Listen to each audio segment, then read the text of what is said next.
मैं तंज नहीं कसता हूँ। मैं सरकार का सबसे बढ़िया सहयोगी हूँ। सरकार हमको अपना दुश्मन समझ रही है। मैं आपके माध्यम से अपना सर वेदना कहना देखिए, चाहता हूँ। क्रूरता एक बड़ी चीज़ होती है, लोग दहशत में हैं और पैसा बहुत बड़ी चीज़ है सर। हज़ारों करोड़ रुपया का इन्वेस्टमेंट कर रही है भारतीय जनता पार्टी। क्यों अडानी को ही सबसे ज़्यादा फ़ायदा नमस्कार मिला? दोस्तों, स्वागत है आपका हमारे चैनल यूपी खबर तक में।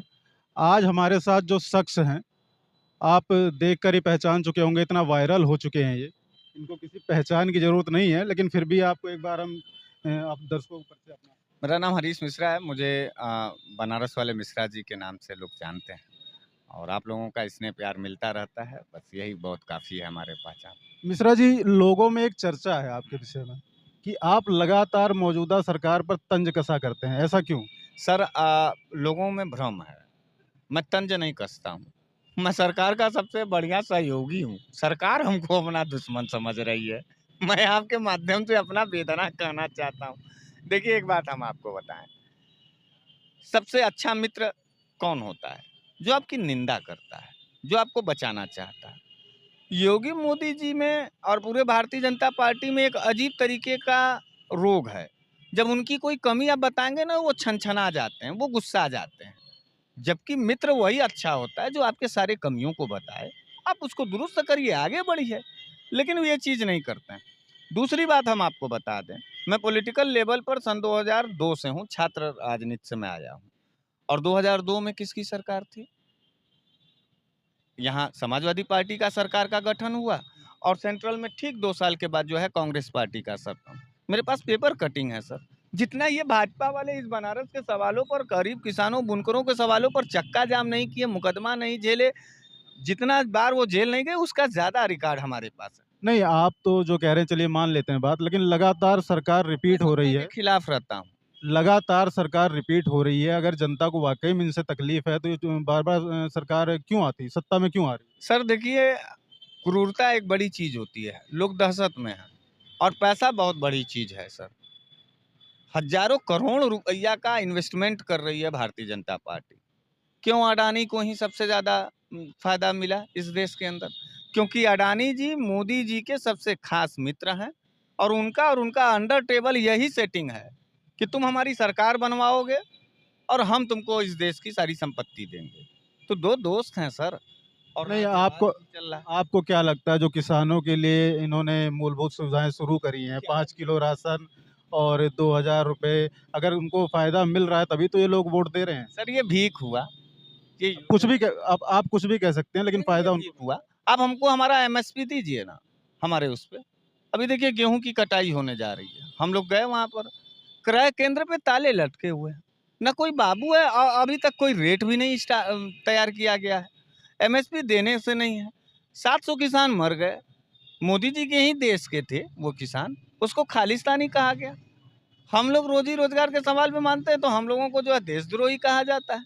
सर, आप भारतीय जनता पार्टी की लैंग्वेज को आप देखने की कोशिश करिए। नहीं, लैंग्वेज तो क्या, यहाँ तो ये हो रहा है ना कि योगी बाबा बुलडोज़र और सारा अतिक्रमण हटा रहे हैं। हाँ, तो पब्लिक का कहना है कि हम इसमें भी खुश हैं। हम अब ठीक है, पब्लिक का नहीं कहना है सर। आप जहाँ घूम रहे हैं ना, वो पब्लिक नहीं है, वो आरएसएस के एजेंट लोग हैं, जिनको अपना घर आरएस परिवार नहीं बसाना है, जिनके पास अपनी पत्नी नहीं है, अपने बच्चे नहीं हैं, अपने माँ बाप के लिए उम्मीद नहीं है सर। ऐसे लोग कहेंगे। कौन कहता है कि 500 रुपया का पेट्रोल मिलेगा तो हम खरीदेंगे? कौन ऐसा नाजायज औलाद है इस देश का? अच्छा, इसको सरकार में महँगाई के ऊपर आप क्या कहना चाहेंगे? महंगाई ही इसकी सबसे बड़ी माने ताबूत की अंतिम कील साबित होगी भारतीय जनता पार्टी की। भारतीय जनता पार्टी और योगी और मोदी जी जो है क्रूरता के साथ महंगाई बढ़ा रहे हैं। हम तमाम गरीब गुरबे लोग हैं सर, कपड़े नहीं हम लोग ले पा रहे हैं, खाने नहीं हो, बस सर 1200 का सिलेंडर कैसे खरीदेंगे सर? आप बताइए, कोरोना काल था, नोटबंदी था, जीएसटी था, उसके बाद किसान आंदोलन, उसके बाद सीएनआरसी। आप लगातार देखिए, हर साल एक नया विवाद पैदा करके आम आदमी के कमाई को तोड़ा गया है सर। हर आदमी टूटा है और कोरोना काल के बाद से फिर चुनाव, 21 से चुनाव का मामला हो गया, 22 खत्म हो गया, फिर चुनाव। नहीं, तो क्या पब्लिक इस चीज़ को भूल गई है कि जब ये सरकार सत्ता में नहीं थी, तब स्मृति ईरानी जो है सर पे सिलेंडर रखकर रोड पे बैठ के धरना कर रही थी कि महंगाई हो गई तब है। तब तब जो है उस समय जो है इसी पब्लिक को स्मृति ईरानी जी का राष्ट्रवाद दिखता था, और आज 1200 का सिलेंडर बढ़ने पर जो है कोई नहीं कुछ बोल पा रहा है, फिर भी राष्ट्रवाद है। तो क्यों क्यों जनता भूल क्यों गई? नहीं, भूल नहीं गई है, जनता डर गई है सर, जनता डर गई है, और जनता कभी भी कोई नया बदलाव नहीं लाती है। आप आज़ादी के समय से देखिए, कुछ चंद नेता ही अपनी कुर्बानियाँ देते हैं, अपनी शहादतें देती हैं, और मॉब खड़ा होता है और उसके बाद जाके परिवर्तन हो जाता है। आप बताइए ना, मैं आपसे पूछना चाहता हूँ, सन 2012 में भारतीय जनता पार्टी का वोट परसेंटेज का बैलेंस क्या था? थोड़ा याद होगा आपको? पूरे प्रदेश में जानते हैं? 1500, 2000, 2,500, जो आज कांग्रेस की है। 2 ही साल में रिफॉर्म कर गए ये सब। वक्त है सर, बदलेगा। लोगों को और देखने दीजिए। अब वहीं तक तो छाती पीट रहे हैं लोग, जय योगी तय योगी, हिंदू मुसलमान ये वो, लेकिन अपना भी घर जल रहा है उसी में। अच्छा, 24 में आपको क्या लगता है क्या होगा? 24 में जनता को बदल देना चाहिए सर, ऐसे क्रूर क्रूर शासन। आपको क्या लगता है जनता क्या चाह रही है? नहीं, जनता आप लगातार जनता के तो बीच में रहते हैं। जनता तो महंगाई सबसे बड़ा मुद्दा है, और शिक्षा और स्वास्थ्य, ये 3 मूलभूत सुविधा है। इस पर कोई भी आदमी लंबी लकीर खींच के हमको भारतीय जनता पार्टी का बता दे, हम मान जाए। कुछ नहीं हुआ है सर, हम लोग चूसे जा रहे हैं, आतड़ियों से खून चूस रही है भाजपा की सरकार, लेकिन बोलने नहीं दे रही है सर। लेकिन फिर भी तो पब्लिक यही कह रही है कि दोबारा फिर वही पब्लिक कर रहे हैं, वो पब्लिक नहीं है। भारतीय जनता पार्टी से क्यों? लेके उत्तर प्रदेश में इसी बनारस से एक नारा निकला था, हर हर मोदी घर घर मोदी। भैया, हर हर मोदी घर घर मोदी आयातित लोगों ने लाया लगाए थे, वो बुलाए गए थे।